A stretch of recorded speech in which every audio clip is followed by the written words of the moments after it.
Daily ನಿಮಗೊಂದು story ಕೊಡ್ತಾ ಇರ್ತೀನಿ. ಇವತ್ತೇನಾಯಿತು ಅಂದರೆ ಕರಸೇವಕರು ಬಾಬರಿ ಮಸೀದಿ ಕೆಡವಿದ್ದು ಆಯಿತು, ನಿಮ್ಗೆ ಗೊತ್ತಿದೆ. ಅಲ್ಲಿ ಈ ಹಿಂದೆ ರಾಮ ಮಂದಿರ ಇತ್ತು ಅಂತ ಸುಪ್ರೀಂ ಕೋರ್ಟ್ ಆದೇಶ ಕೊಟ್ಟಿದ್ದು ಆಯಿತು, ರಾಮ ಮಂದಿರ ನಿರ್ಮಾಣ ಆಗಿದ್ದು ಆಯಿತು, ಹೋಗಿ ಬಂದದ್ದು ಆಯಿತು. ಅದೀಗ ಒಂದು ರೀತಿಯಲ್ಲಿ ರಾಜಕೀಯದಲ್ಲೂ ಕೂಡ ಮರೆ ಆಗ್ತಾ ಇದೆ, ರಾಮ ಮಂದಿರ ಆಯ್ತಲ್ಲ ಅಂತೇಳಿ. ಯಾಕಂದರೆ ಯಾರು ಕೂಡ ರಾಮ ಮಂದಿರವನ್ನು ದೊಡ್ಡ ಪ್ರಮಾಣದಲ್ಲಿ BJP ಕೂಡ ಪ್ರಚಾರ ಮಾಡಲಿಕ್ಕೆ ಆಗ್ತಾ ಇಲ್ಲ, ಅವರಿಗೆ ಬೇರೆ ಬೇರೆ ವಿಚಾರ ಮಾತಾಡ್ತಾ ಇದ್ದಾರೆ. ಆದರೆ MIM ಮುಖ್ಯಸ್ಥ ಹೈದರಾಬಾದ್ ಸಂಸದ ಅಸಾದುದ್ದೀನ್ ಓವೈಸಿ ಮಾತ್ರ ಬಾಬರಿ ಮಸೀದಿ ಧ್ಯಾನ ಮಾಡ್ತಲೇ ಈಗಲೂ ಇದ್ದಾರೆ. ಮಹಾರಾಷ್ಟ್ರದಲ್ಲಿ MIM ಅಭ್ಯರ್ಥಿ ಪರ ಮತ ಯಾಚಿಸಿದ ವೇಳೆ ಬಾಬ್ರಿ ಜಿಂದಾಬಾದ್ ಅಂತ ಘೋಷಣೆ ಕೂಗಿದ್ರು. ಅದೀಗ ಭಾರೀ ವಿವಾದಕ್ಕೆ ಕಾರಣವಾಗಿದೆ. ನೋಡಿ, ಆ ಬೈಟ್ ಫ್ಲೋ ತೋರಿಸಿ. ಬಾಬರಿ ಮಸ್ಜಿದ್ ಜಿಂದಾಬಾದ್, ಬಾಬರಿ ಮಸ್ಜಿದ್ ಜಿಂದಾಬಾದ್, ಬಾಬರಿ ಮಸ್ಜಿದ್ ಜಿಂದಾಬಾದ್, ಬಾಬರಿ ಮಸ್ಜಿದ್ ಜಿಂದಾಬಾದ್, ಬಾಬರಿ ಮಸ್ಜಿದ್ ಜಿಂದಾಬಾದ್, ಬಾಬರಿ ಮಸ್ಜಿದ್ ಜಿಂದಾಬಾದ್, ಬಾಬರಿ ಮಸ್ಜಿದ್.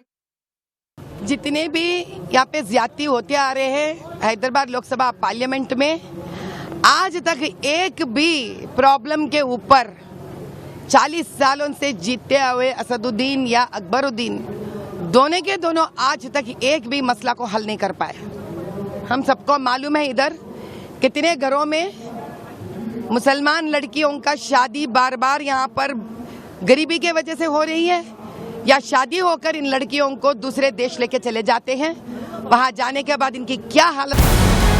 ನಮಸ್ಕಾರ, ಕರ್ನಾಟಕ ಪ್ರೈಮ್ ಟೈಮ್ಗೆ ಸ್ವಾಗತ. ನಾನು ಜಯಪ್ರಕಾಶ್ ಶೆಟ್ಟಿ. ಇಡೀ ಕರ್ನಾಡು ಇವತ್ತು ರೆಬೆಲ್ ಆಗಿ ನಿಂತಿದೆ.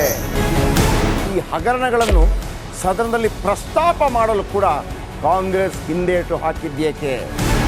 ನಿಮ್ಗೆ ಸಂಬಳ ಅದಕ್ಕೆ, ನಿಮಗೆ ವಾಹನ ಅದಕ್ಕೆ, ನಿಮಗೆ ವೆಪನ್ ಅದಕ್ಕೆ, ನೀವು ಅದನ್ನು ಸೆರೆ ಹಿಡಬೇಕಾಗಿತ್ತು.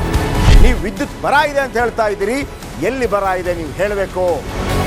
ಪಾಕಿಸ್ತಾನ್ ಆಕ್ಯುಪೈಡ್ ಕಾಶ್ಮೀರ್ ಅದು ಎಂದೆಂದಿಗೂ ನಮ್ಮದು. 40 ಮೆಷಿನ್ಗಳು ತಂದಿತ್ತು ನೋಟ್ ಎಣಿಸುವುದಕ್ಕೆ, ಅದೇ ಹಾಳಾಯಿತು. ಮಥುರಾದ ಗಲಾಟೆ ಇದೆಯಲ್ಲ, ಅದು ಸ್ಥಳೀಯವಾಗಿ ಕೂತು ಪರಿಹರಿಸಬಹುದಾದಂಥ ಕಾನೂನಿದೆ. ಗ್ಯಾರಂಟಿ ಯೋಜನೆಯಿಂದ ನಷ್ಟ ಆಗಿದೆ, ಲಾಭ ಆಗಿದೆ, ದಯವಿಟ್ಟು ಹೇಳಿ.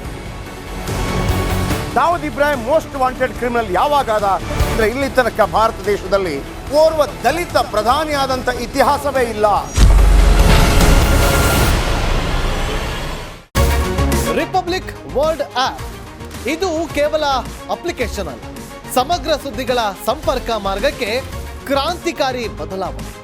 ರಿಪಬ್ಲಿಕ್ ವರ್ಲ್ಡ್ ಆಪ್ ಕೇವಲ ಸುದ್ದಿ ಅಪ್ಲಿಕೇಶನ್ ಅನ್ನ ಪರಿಚಯ ಮಾಡ್ತಾ ಇಲ್ಲ, ಬದಲಾಗಿ ಡಿಜಿಟಲ್ ಸುದ್ದಿ ಬಳಕೆಯ ಹೊಸ ಯುಗಕ್ಕೆ ನಾಂದಿ ಹಾಡ್ತಾ ಇದೆ. ಇದೊಂದು ಬ್ರೇಕಿಂಗ್ ನ್ಯೂಸ್, ಪ್ರಭಾವಶಾಲಿ ಕಾರ್ಯಕ್ರಮಗಳಿಗೆ ಗಟ್ಟಿಯಾದ ವೇದಿಕೆ. ರಿಪಬ್ಲಿಕ್ ವರ್ಲ್ಡ್ ಅಪ್ಲಿಕೇಶನ್ ಈಗ ಲೈವ್ ಆಗಿದೆ. ಗೂಗಲ್ ಪ್ಲೇ ಸ್ಟೋರ್ ಮತ್ತು ಆಪಲ್ ಆಪ್ ಸ್ಟೋರ್ ಎರಡರಲ್ಲೂ ಲಭ್ಯವಿದೆ. ಈಗಲೇ ಡೌನ್ಲೋಡ್ ಮಾಡಿ.